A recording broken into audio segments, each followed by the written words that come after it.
আসসালামু আলাইকুম। আজকে আমি এমন একটা স্ট্র্যাটেজি আপনাদেরকে দেখাবো যেটা গেম চেঞ্জার হবে। আজকের এই স্ট্র্যাটেজিটা শেখার পরে লিটারালি আপনাদের প্রফিটগুলোও এরকম হবে। I swag the god. আপনারা শুধুমাত্র আজকের ভিডিওটা দেখেন, সম্পূর্ণভাবে দেখেন। আমি জানি আমি অনেক দিন পরে ভিডিও বানাইতেছি, বাট আজকে আমি আপনাদেরকে টোটালি ফুললি ভ্যালু দেওয়ার ট্রাই করব। আজকের ভিডিওটা যারা দেখবেন তারা অনেক বেশি হ্যাপি হবেন আফটার দ্য ভিডিও, কারণ আজকের ভিডিওতে আমি প্রুফ করে দেখাই দিব যে একটা স্ট্র্যাটেজি কিভাবে আপনি কাজে লাগাবেন সেলিং সাইডে, মেইনলি সেলিং সাইডের স্ট্র্যাটেজিটা আপনি কিভাবে কাজে লাগাবেন, কি কি রুলস থাকবে। রুলসগুলো যদি অ্যাপ্লাই করতে পারেন তাহলে আপনার প্রফিটের জার্নি অনেক আগে যাবে ইনশাল্লাহ। জাস্ট একটা স্ট্র্যাটেজি পিক করেন গোল্ড মার্কেটের জন্য। অবশ্যই গোল্ড যেহেতু এখনও অনেক বেশি ভলেটাইল, আপনার সেলিং সাইডে অনেক ভালো ভালো ট্রেড ক্যাপচার করতে পারবেন। স্ক্যাল্পার যারা আছেন তাদের কথা বলতেছি ইনশাল্লাহ। শুরু করে আজকের ভিডিও। তো আজকে আমি যখন ভিডিওটা শেষ করব তখন আপনারা নিজেরাই বুঝবেন এই ট্রেডগুলা ওই স্ট্র্যাটেজিকে ফলো করে আমরা নিয়েছি। তো আজকের ভিডিওটা খুবই সুন্দর হবে ইনশাল্লাহ। শুধুমাত্র আপনার ভিডিওটা শেষ পর্যন্ত দেখেন ইনশাল্লাহ। তো ওকে, সেলিং স্ট্র্যাটেজি। ওকে, তো এখন আজকে আমাদের যে কনসেপ্টটা থাকবে এই কনসেপ্টটা মেইনলি ইএমএ নিয়ে। EMA, exponential moving average. আমরা সকলে এটা জানি, এটা নিয়ে আর বিস্তারিতভাবে বললাম না। এটা নিয়ে অলরেডি আমি একটা ভিডিও বানাইছি। যদি আপনারা ইএমএ সম্পর্কে না জানেন, মোটামুটি ধারণা করে আসতে পারেন ওই ভিডিওটা দেখলে। ওকে, সো আমরা ওইদিকে না যাই, আজকে আমরা 5 ইএমএ দেখবো। 5 ইএমএ। ওকে, 5 ইএমএ। 5 ইএমএ আমাদের যে স্ট্র্যাটেজিটা হবে মেইনলি ওটা 5 ইএমএ রিলেটেড হবে, প্লাস এটাতে 5 মিনিটের ক্যান্ডেল থাকবে, 5 মিনিট। সো এই দুইটা হচ্ছে কি রুল, এই দুটা আপনারা অবশ্যই মনে রাখবেন। ওকে, তো এবার নোট ডাউন করি আমরা কি কি রুলস এই ট্রেডের মধ্যে, এই স্ট্র্যাটেজির মধ্যে অ্যাপ্লাই করতে হবে। ফার্স্ট রুলস হচ্ছে যখন ইএমআই ব্রেক করে। ওকে, আমরা কি জানি একটা ক্যান্ডেল, এগুলো তো হচ্ছে মার্কেটের ক্যান্ডেল। এখন আপনারা তো বলতে পারেন যে ভাই 5 ইএমএ মানে তো মার্কেটের সাথে সাথে প্রতিটা ক্যান্ডেল কেটে কেটে আস্তে আস্তে উপরে উঠবে। ওকে, এটা বলাটা খুবই ন্যাচারাল, কারণ আমরা যারা ইএমআই সম্পর্কে জানি আমরা জানি যে বিগত 5টা ক্যান্ডেলের অ্যাভারেজ বাইর করা হচ্ছে ইএমএ। ওকে, সো এখন 5টা ক্যান্ডেল ধরেন এই জায়গায় 5টা ক্যান্ডেলের অ্যাভারেজ বাইর করে কি কেটে কেটে আস্তে আস্তে অ্যাভারেজগুলো বাইর করা হয়। কিন্তু এই জায়গায় যদি আপনি খেয়াল করেন যে এই ক্যান্ডেলগুলো হবে কোনো না কোনো ক্যান্ডেল তো একদম উপরে হবে। ওকে, কি হবে পুরো ইএমআইয়ের উপরে হবে। ইএমআইয়ের উপরে যদি হয় তাহলে দুইটা সিনারিও হতে পারে। একটা হচ্ছে যে ইন্ডিকেটর আস্তে আস্তে মার্কেটের দিকে যাবে, এই ক্যান্ডেলের দিকে যাবে, অথবা ক্যান্ডেল নিচে নেমে ইন্ডিকেটরের কাছে আসবে। একটা না একটা অবশ্যই হবে, কারণ ইন্ডিকেটর যেহেতু আমরা জানি যে প্রতিটা ইন্ডিকেটর মার্চ করবে মার্কেটের সাথে, মার্কেটের সাথে সাথে তারা যাবে। সো মার্কেটের কাছে না ইন্ডিকেটর আসবে, আর না ইন্ডিকেটর মার্কেটের কাছে যাবে। ওকে, তো এখন ক্যান্ডেল আমরা যেটা বুঝলাম মার্কেটের এই ইএমআইয়ের উপরে একটা ক্যান্ডেল হইল। ওকে, সো ক্যান্ডেলের যে লোটা আছে লোটাও টাচ করতে পারবে না। লো কি টাচ করতে পারবে না। এই যে ইএমআইটা আছে ইএমআইয়ের উপরে ক্যান্ডেলটা হবে, বাট ক্যান্ডেল কোনোভাবে টাচ করতে পারবে না। যদি টাচ না করে তাহলে এটা হবে আমাদের offensive candle. Offensive candle. Okay, এটা মনে রাখেন, অফেন্সিভ ক্যান্ডেল।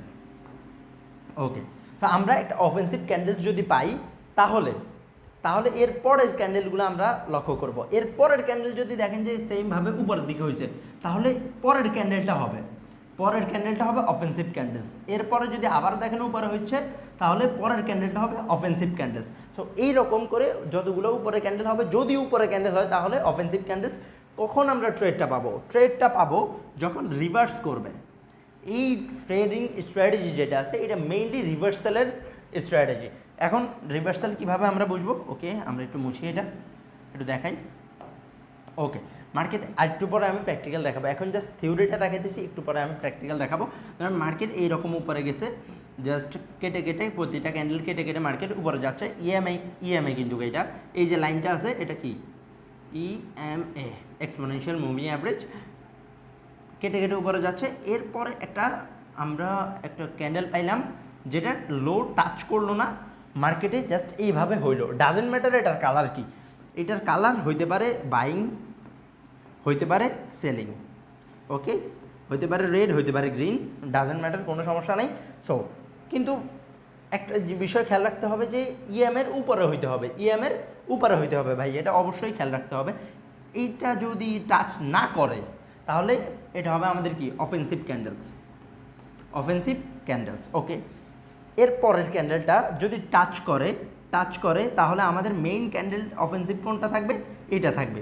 ফার্স্টটা হচ্ছে আমাদের অফেন্সিভ ক্যান্ডেল থাকবে। বাট যদি উপরেরটাও যে পরের ক্যান্ডেলটা আছে, আমরা যে পরের ক্যান্ডেলটা দেখলাম ওকে, এই তো দাগ, আমরা এই জায়গায় পরের আরেকটা ক্যান্ডেল দেখলাম, আবার উপরে চলে গেলাম, টাচ করলো না, দাগের সাথে কি টাচ করলো না, ইএমের যে দাগটা আছে দাগের সাথে টাচ করলো না, তাহলে উপরেরটা হবে আমাদের অফেন্সিভ ক্যান্ডেলস।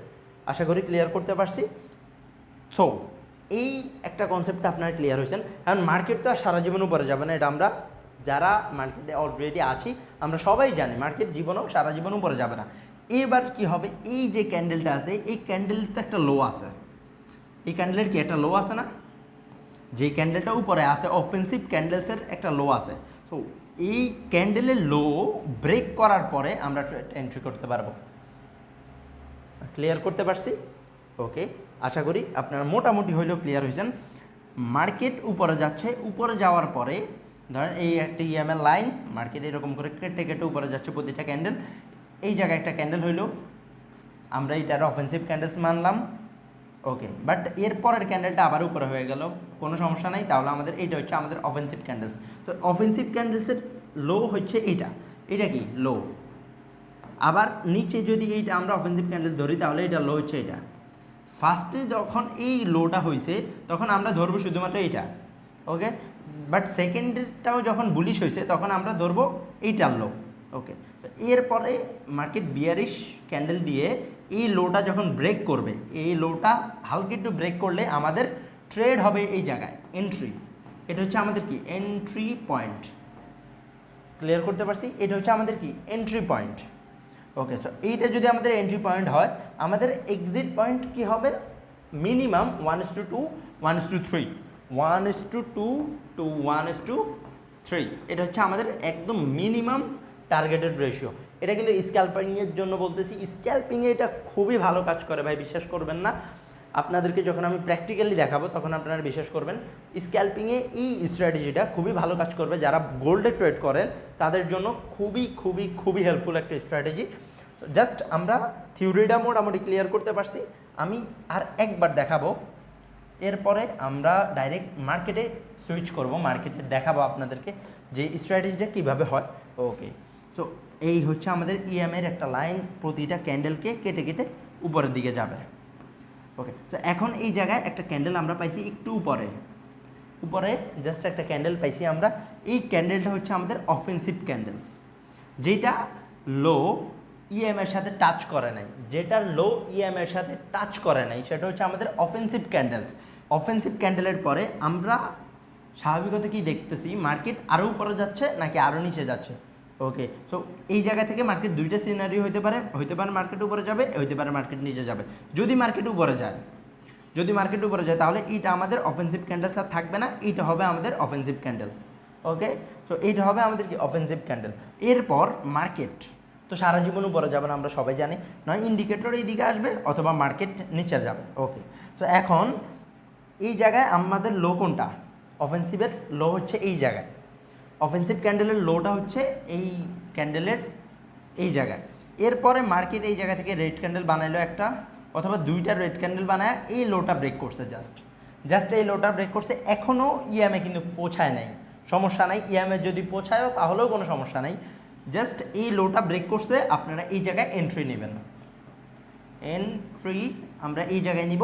এক্সিট আমাদের কমপক্ষে 1:2 to 1:3 থাকবে, ঠিক আছে, 1:2 to 1:3। আশা করি আমি কনসেপ্টটা আপনাদেরকে ক্লিয়ার করতে পারছি। এবার আমরা একটু প্র্যাকটিক্যালি দেখা ট্রাই করি যে মার্কেটে আসলে এটা কিভাবে কাজ করবে ওকে। আমরা চার্টে চলে আসছি, এবার এই জায়গায় খেয়াল করেন, আমরা এটা কেটে দিই, আমরা মাত্র যা শিখছি তা দিয়েই আমরা এই জায়গায় অ্যাপ্লাই করব ওকে। সো আমরা ইন্ডিকেটরটাও কেটে দিই।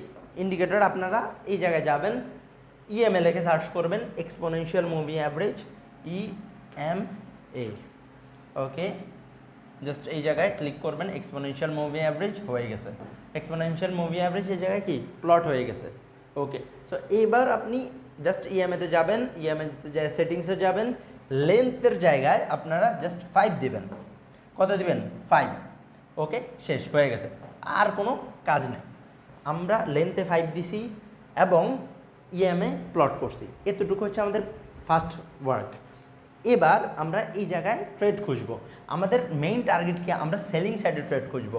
দেখেন এটা কিন্তু লাইভ একটা গোল্ড মার্কেট আমি দেখাইতেছি, এটা লাইভ মার্কেট, এখন মার্কেট অফ, বাট এটা লাইভ মার্কেট। আমি জাস্ট আপনাদেরকে দেখাইতেছি যে এই স্ট্র্যাটেজিটা কতবার কত ভালোভাবে কাজ করবে। যারা স্ক্যাল্পার তারা জানেন দিনের মধ্যে আপনারা কমপক্ষে 3 থেকে 4টা 5টা ট্রেড নেন। ইন্টারডে ট্রেডার যারা তারা এত বেশি নেয় না, যারা স্ক্যাল্পার তারা অনেক বেশি ট্রেড এক্সিকিউট করে, এক্সিট করে। এটাই হচ্ছে স্ক্যাল্পারদের বৈশিষ্ট্য। ওকে, সো স্ক্যাল্পিংয়ের জন্য এটা খুবই ভালো একটা স্ট্র্যাটেজি। এবার আমরা স্ট্র্যাটেজি অনুযায়ী আমরা এই জায়গায় দেখি যে কোন ক্যান্ডেলটা আমাদের কাজে আসছে। এই জায়গায় দেখেন যদি আপনারা একটু খেয়াল করেন, এই একটা ক্যান্ডেল উপরে গেছে, ইএমএ লাগে নাই, ওকে ইএমএতে লাগছে লাগে নাই। এই জায়গায় যদি আমরা দেখি এই জায়গায় একটা ক্যান্ডেল হয়েছে, এটা ইএমএতে লাগে নাই, ওকে। তো আমাদের টার্গেট কি ছিল, এটা লো আমাদের টার্গেট ছিল, বাট এইটা মার্কেট উপরে চলে গেছে, ওকে কন্টিনিউয়াসলি মার্কেট উপরে যাইতে যাইতে এই জায়গা পর্যন্ত গেছে। লাস্ট ক্যান্ডেলটা হচ্ছে আমাদের মেইন এক্সিকিউটিভ ক্যান্ডেল, ওকে। তাহলে আমরা অফেন্সিভ ক্যান্ডেল পাইছি কোনটা, এটা হচ্ছে আমাদের অফেন্সিভ ক্যান্ডেলস, ঠিক আছে, অফেন্সিভ ক্যান্ডেলস, এটা হচ্ছে আমাদের অফেন্সিভ ক্যান্ডেল। এরপর এইটার লো আমরা খেয়াল করব, কি করব আমরা এই অফেন্সিভ ক্যান্ডেলের লো খেয়াল করব। লো যখন ব্রেক করছে, আপনারা জাস্ট ব্রেকিং পয়েন্টটা দেখেন, এই ব্রেকিং পয়েন্টে আমরা এন্ট্রি করব। এটা হবে আমাদের কি এন্ট্রি, ওকে। সো এটা হবে আমাদের এন্ট্রি। আমাদের স্টপ লস হবে কোন জায়গায়, আমাদের স্টপ লস হবে এই হাইতে। আর প্রফিট টার্গেট আমি কি বলছি, কমপক্ষে 1:2 to 1:3 risk to reward ratio. আশা করি ক্লিয়ার করতে পারছি। দেখছেন কিভাবে এক্সিকিউট করবেন এবং কিভাবে আপনারা এগুলো চার্টে প্লট করবেন, ওকে। তো এইবার যদি আমরা একটা শর্ট পজিশন নিই এবং এই জায়গায় প্লট করি, এই যে ব্রেকিং পয়েন্ট আছে, জাস্ট ব্রেকিং পয়েন্টে প্লট করছি আমরা, ওকে নিচে প্লট হয়ে গেছে, এই ব্রেকিং পয়েন্টে প্লট করবেন। দেন আমাদের স্টপ লস হবে এই সাইডে, এই জায়গায় হবে আমাদের স্টপ লস। দেন আমাদের প্রফিট হবে মিনিমাম 1:2, ওকে। আপনারা দেখছেন এইটা কি মিনিমাম আমাদের 1:2 হিট করে এই ট্রেডগুলোতে, ওকে। আশা করি ক্লিয়ার করতে পারছি ভাই। এইভাবে আপনারা কি করবেন, এক্সিকিউট করবেন আপনাদের ট্রেডগুলা। আমি এই জায়গায় লাইভ দেখাই দিতেছি, আপনারা কি করবেন, এইটার ব্যাক টেস্ট করবেন কমপক্ষে 3 থেকে 4 মাসের। এটার অ্যাকুরেসি হচ্ছে 60 to 70%। এটার অ্যাকুরেসি কত পার্সেন্ট, 60 to 70%। আমি এই জায়গায় ভুয়া কোনো কথা বলবো না, 60 to 70%। তো 70%ও যদি এটার অ্যাকুরেসি হয় তাহলে আপনারা প্রফিটে থাকবেন। অবশ্যই আপনারা এই জায়গায় প্রফিটেবল হবেন যদি এটার অ্যাকুরেসি 60 to 70% হয়। আমি যেহেতু অ্যাপ্লাই করছি, আমি আপনাদেরকে সাজেস্ট করব যে আপনারা এই যে পার্টিকুলার স্ট্র্যাটেজিটা আছে, এটা যারা সেলিং করেন তারা অ্যাপ্লাই করেন, আপনাদের বন্ধুদের সাথে শেয়ার করেন, বন্ধুরা একসাথে বসে একটু ট্রাই করেন যে কিভাবে আপনারা এই স্ট্র্যাটেজিটাকে একটু মডিফাই করতে পারেন। যদি দেখেন যে একটু মডিফাই করা যায় তাহলে তো আরও ভালো। আর আমি যেভাবে দেখাই দিছি ভাই, লিটারেলি আপনি ওইভাবে টাকা ইনকাম করতে পারবেন 100% শিওর। সো আপনাকে আমি যেই এক্সাম্পলগুলো দিছি, যে রুলসগুলো দিছি, রুলসগুলো অবশ্যই মেনটেন করবেন। আর 2টা রুলসের কথা আমি বলি নাই, একটু আমরা ওই জায়গায় বলে দিই। দেখেন একটা রুলসও হচ্ছে, আপনারা জানেন সব কিছুই 1:3 1:2 আপনারা রিস্ক টু রিওয়ার্ড অ্যাচিভ করবেন, বাট এসএল হয় অনেক বেশি এই জায়গায়। এসএল হবে, এসএল যদি হয় 1 পয়েন্ট, ধরেন এসএল যদি হয় আপনার একটা, আপনার প্রফিট হবে 2টা, তাহলে আপনি কি ওভারঅল টাইম আপনি প্রফিটের মধ্যে থাকবেন, ঠিক আছে। সো এই স্ট্র্যাটেজিটা আমি বলছি পার্টিকুলারলি স্ক্যাল্পারদের জন্য। আপনি এই জায়গায় মডিফাই করতে পারেন কি, 1:1 যখন হবে তখন আপনি এসএলটা কস্ট টু কস্টে নিয়ে আসবেন। 1:1 যখন হবে তখন আপনি কি করবেন, এসএলটা কস্ট টু কস্টে নিয়ে আসবেন। কস্ট টু কস্টে নিয়ে আসলে কী হবে, ওই পার্টিকুলার ট্রেডে আপনার কোনো লস থাকবে না। এইভাবে যদি আপনি করেন তাহলে আপনার অনেক বেশি সাকসেসের চান্সেস থাকবে। কারণ মাঝে মাঝে ফরেক্স মার্কেটে অথবা গোল্ড মার্কেটে 1000 পয়েন্টের গ্যাপ ডাউন দেয়, কত 1000 পয়েন্ট নিচে যায়, 2000 পয়েন্ট নিচে যায়। সো আপনি পুরো ট্রেডটাই ক্যাপচার করতে পারবেন ইনশাআল্লাহ, যদি আপনি এই স্ট্র্যাটেজিটা ভালোভাবে অ্যাপ্লাই করেন। আর আমি যে রুলসের কথাটা বলছি, রুলসের কথাটা বলা হয় নাই, 3টা এসএল যদি খান একদিনের মধ্যে, ফার্স্টে আপনি ট্রেড করছেন, ওকে এসএল গেছে, এরপরে এসএল গেছে, এরপরে এসএল গেছে, just off computer and you can leave now. এক কথায় ভাই, আমি ইংলিশ অত ভালো পারি না, বাট আই উইল ট্রাই। এক কথায় আপনি সেট আপ থেকে বাইরে হয়ে যাবেন যদি আপনার 3টা স্টপ লস পরপর হিট হয়, অথবা একটা প্রফিট এসে একটা স্টপ লস, একটা প্রফিট এসে একটা স্টপ লস, তাহলে আপনি 4 নাম্বার স্টপ লসের জন্য যাইতে পারেন। মানে একটা তো আপনার প্রফিটে আছে, ওভারঅল ডেটা প্রফিটে আছে, বাট আপনি যদি দেখেন যে পরপর 3টা স্টপ লস হচ্ছে, তাহলে আল্লাহর হস্তে ভাই মার্কেট থেকে একদিনের জন্য বের হয়ে যান। আর আরেকটা কথা, অনেকেই এই ভুলটা করবে, আমি জানি, যারা অ্যাপ্লাই করবেন তারা, একটু আমি ধরাই দিই ভুলটা। ধরেন একটা মার্কেট এই জায়গায় উপরে যাচ্ছে, এই জায়গা থেকে আপনি ট্রেড নিছেন এই জায়গায়, ওকে। তো এখন মার্কেট আপনার কি করছে, একটু প্রফিট না দিয়ে আপনার এসএলটা খাইছে, এসএলটা খাই দেন মার্কেট আবার নিচে রিএন্টার করা শুরু করছে, নিচে চলে গেছে, যাইতেই পারে, কোনো সমস্যা না। আপনি কি করবেন, এসএলটা বুক করে নেবেন, এসএলটা নিয়ে নেন, এসএলটা নিতে শিখেন, এসএলটা নিতেই হবে। কারণ যদি আপনি এসএল না নেন, তাহলে যে এই সমস্যাটায় আপনি পড়তে পারেন, যেহেতু আপনি সেলিং সাইডের ট্রেড নেন, আপনি কি সেলিং সাইডের ট্রেড নেন, মার্কেট যদি উপরে চলে যায়, তাহলে আপনার পুরো ক্যাপিটালটা জিরো হয়ে যাওয়ার সম্ভাবনা আছে। আশা করি বুঝাইতে পারছি। আর যদি আপনার ক্যাপিটাল জিরো না হয়, যদি উপর থেকে রিভার্সাল নেয়, মার্কেট নিচে আসবে কতটুকু পর্যন্ত, এই জায়গা পর্যন্ত। সো যদি এই জায়গা পর্যন্ত আসে, তাহলে আপনার কি কষ্টে থাকতেছে না, কষ্টে থাকতেছে। সো আপনি এসএলটা আগে কাটবেন, এসএলটা যদি কাটেন, নেক্সট টাইমে যদি আপনি দেখেন যে আবার অপরচুনিটি পাইছেন, আপনি এই জায়গায় আবার রিএন্টার করবেন। এই বিষয়টা, এই রিএন্টারের বিষয়টা আমরা কেউ ভালোভাবে মনোযোগ দিয়ে বুঝি না, আমরা কেউ এই রিএন্টার করতে চাই না। রিএন্টার আমরা খুবই কম করি, আমরা এসএলটাই নিই না। এসএলটা না নিয়ে কি করি, এসএল হোল্ড করি। এসএল যখন হোল্ড করা হয়, তখন আমাদের ক্যাপিটালটা চলে যায়। এসএল হোল্ড করা যাবে না। এসএল হোল্ড না করে আপনারা কী করবেন, এসএল ফার্স্ট কাট করবেন, এসএল ফার্স্ট কাট করে রিএন্টার করবেন। রিএন্টার যদি করেন, তাহলে দেখবেন যে আপনার প্রফিটের যে একটা চান্সেস থাকবে, ওইটা এক্সপোনেনশিয়ালি গ্রো করবে। আশা করি ভাই আমি এই ভিডিও থেকে আপনাদেরকে ভ্যালুয়েবল কিছু দিতে পারছি।